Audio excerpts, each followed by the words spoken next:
नमस्कार, मी doctor Kundalik Navale, Shri Vishwadatt Ayurveda clinic व पंचकर्म केंद्र हिंजवाडी पुणे येथे.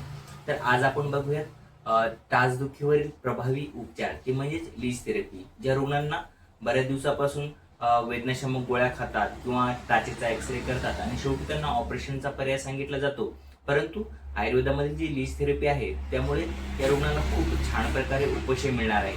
तर हा व्हिडिओ आपण शेवटपर्यंत बघा की ज्यामुळे तुम्हाला लीच थेरपीविषयी खूप छान माहिती मिळेल. चला तर आज टाचदुखीच्या पेशंटसाठी करणार आहोत लीच थेरपी. आता लीच थेरपी करत असताना आपल्याला ज्या काही लीच आहेत त्या आपण पाण्यामध्ये ठेवलेल्या त्याच्यामध्ये फ्रेश लीच बाहेर काढले जातात आणि यापैकी एक रुग्णानुसार ज्यांना जास्त वेदना असतात त्यांना एक 3 ते 4 लीच लावल्या जातात किंवा मग काही रुग्णांना 2 लीचमध्ये पण खूप छान फायदा आपल्याला दिसून येतो. तर ह्या फ्रेश लीच आहेत.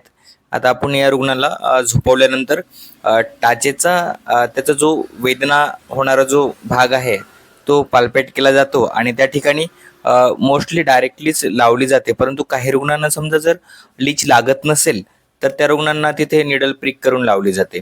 ही बघा, या ठिकाणी आता लीच आपण या ठिकाणी लावलेली आहे.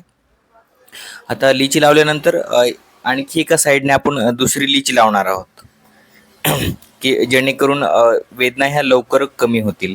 आता ह्या रुग्णाचं टाचेचा हाड वाढलेला आहे. टाचेचा हाड वाढल्या कारणानं रुग्णाला सकाळी जमिनीवर पाय ठेवत असताना त्रास होणं असेल किंवा जमिनीवर खालीवरी पाय पडला असता वेदना होणं असेल, ही लक्षणं दिसून येतात. आता ह्या लीच लावल्या असता एकदम छोट्या साईजच्या असतात आणि कालांतराने एक जवळपास अर्धा ते 1 तास लागतो लीची मोठ्या होण्यासाठी, म्हणजे त्या ठिकाणचं अशुद्ध रक्त ओढण्यासाठी. हे बघा, या ठिकाणी ह्या लीच मोठ्या साईजच्या होत आहेत. हळूहळू त्याची साईज वाढते, म्हणजे तिथलं दूषित रक्त जे आहे ते ओढून बाहेर काढत आहेत. यानंतर आता ह्या लीच साईजने वाढत आहेत. आता त्यापैकी त्या लीचनं सोडलेलं आहे, म्हणजे तिथे अशुद्ध रक्त बऱ्यापैकी कमी प्रमाणामध्ये झालेलं आहे, म्हणून ते लीच सोडतात त्या ठिकाणी.